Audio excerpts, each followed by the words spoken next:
करत करत अभ्यास के जड़मति होत सुजान। ये बात मेरे जीवन में भी लागू होती है, क्योंकि शादी से पहले मैं संगीत और नाटक सीखना चाहती थी, लेकिन सीख नहीं पाई। डॉक्टर कैलाश चंद्र शर्मा जी के साथ त्रिवेणी कला संगम की स्थापना की, जहाँ मेरे को संगीत और नाटक सीखने का मौका मिला। आप लोगों से निवेदन है कि हमारी इस पोस्ट को आप पसंद करें, ताकि हमें आगे बढ़ने की प्रेरणा मिले। नमस्कार।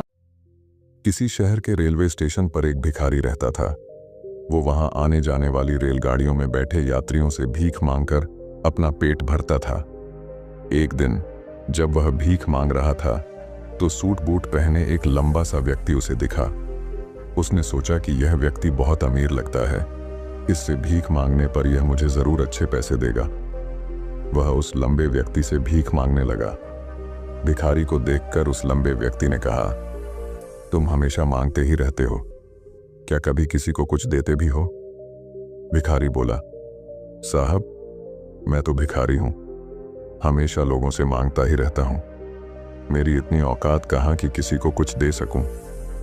लंबा व्यक्ति बोला, जब किसी को कुछ दे नहीं सकते तो तुम्हें मांगने का भी कोई हक नहीं है। मैं एक व्यापारी हूं और लेन देन में ही विश्वास करता हूं। अगर तुम्हारे पास मुझे कुछ देने को हो तभी मैं तुम्हें बदले में कुछ दे सकता हूं। इतना कहने के बाद वह लंबा आदमी ट्रेन में बैठकर चला गया।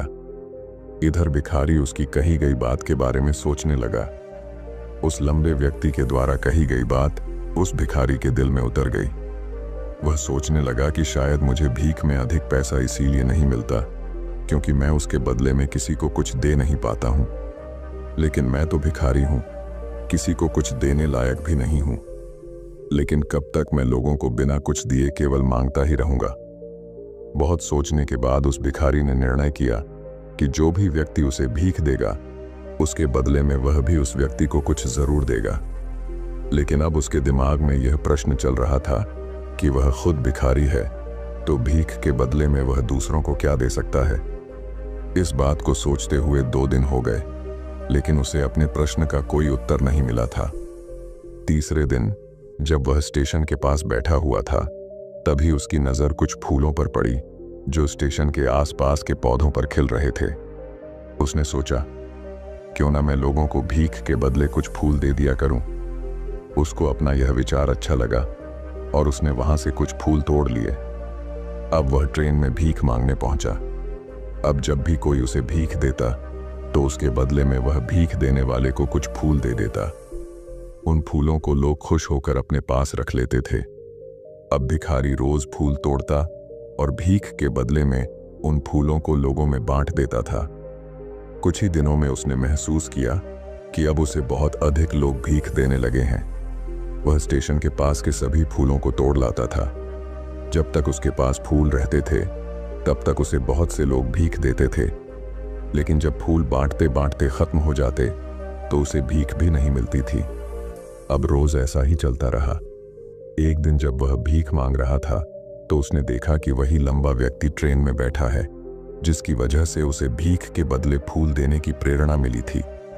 वह तुरंत उस व्यक्ति के पास पहुंच गया और भीख मांगते हुए बोला, आज मेरे पास आपको देने के लिए कुछ फूल हैं। आप मुझे भीख दीजिए तो बदले में मैं आपको कुछ फूल दूंगा। उस लंबे व्यक्ति ने उसे भीख के रूप में कुछ पैसे दे दिए और भिखारी ने कुछ फूल उसे दे दिए। उस लंबे व्यक्ति को यह बात बहुत पसंद आई। वह बोला, वाह क्या बात है, आज तुम भी मेरी तरह एक व्यापारी बन गए हो। इतना कहकर फूल लेकर वह लंबा व्यक्ति अपने स्टेशन पर उतर गया। लेकिन उस लंबे व्यक्ति द्वारा कही गई बात एक बार फिर से उस भिखारी के दिल में उतर गई। वह बार बार उस लंबे व्यक्ति के द्वारा कही गई बात के बारे में सोचने लगा और बहुत खुश होने लगा। उसकी आंखें अब चमकने लगीं। उसे लगने लगा कि अब उसके हाथ सफलता की वह चाबी लग गई है जिसके द्वारा वह अपने जीवन को बदल सकता है। वह तुरंत ट्रेन से नीचे उतरा और उत्साहित होकर बहुत तेज आवाज में ऊपर आसमान की तरफ देखकर बोला, मैं भिखारी नहीं हूं, मैं तो एक व्यापारी हूं, मैं भी अमीर बन सकता हूं। लोगों ने उसे देखा तो सोचा कि शायद यह भिखारी पागल हो गया है और अगले दिन से वह भिखारी उस स्टेशन पर फिर कभी नहीं दिखा। लेकिन 6 महीने बाद इसी स्टेशन पर दो व्यक्ति सूट बूट पहने हुए यात्रा कर रहे थे। दोनों ने एक दूसरे को देखा तो उनमें से एक ने दूसरे से हाथ मिलाया और कहा, क्या आपने मुझे पहचाना? दूसरा व्यक्ति बोला, नहीं, क्योंकि मेरे हिसाब से हम लोग पहली बार मिल रहे हैं। पहला व्यक्ति बोला, नहीं, आप याद कीजिए, हम पहली बार नहीं बल्कि तीसरी बार मिल रहे हैं। दूसरा व्यक्ति बोला, मुझे याद नहीं, वैसे हम पहले 2 बार कब मिले थे? अब पहला व्यक्ति मुस्कुराया और बोला, हम पहले भी 2 बार इसी ट्रेन में मिले थे। मैं वही भिखारी हूं जिसको आपने पहली मुलाकात में बताया कि मुझे जीवन में क्या करना चाहिए और दूसरी मुलाकात में बताया कि मैं वास्तव में कौन हूं। दूसरा व्यक्ति मुस्कुराया और अचंभित होते हुए बोला, ओ, याद आया, तुम वही भिखारी हो जिसे मैंने एक बार भीख देने से मना कर दिया था और दूसरी बार मैंने तुमसे कुछ फूल खरीदे थे। लेकिन आज तुम ये सूट बूट में कहाँ जा रहे हो और आजकल क्या कर रहे हो? तब पहला व्यक्ति बोला, हाँ, मैं वही भिखारी हूं, लेकिन आज मैं फूलों का एक बहुत बड़ा व्यापारी हूं और इसी व्यापार के काम से ही दूसरे शहर जा रहा हूं।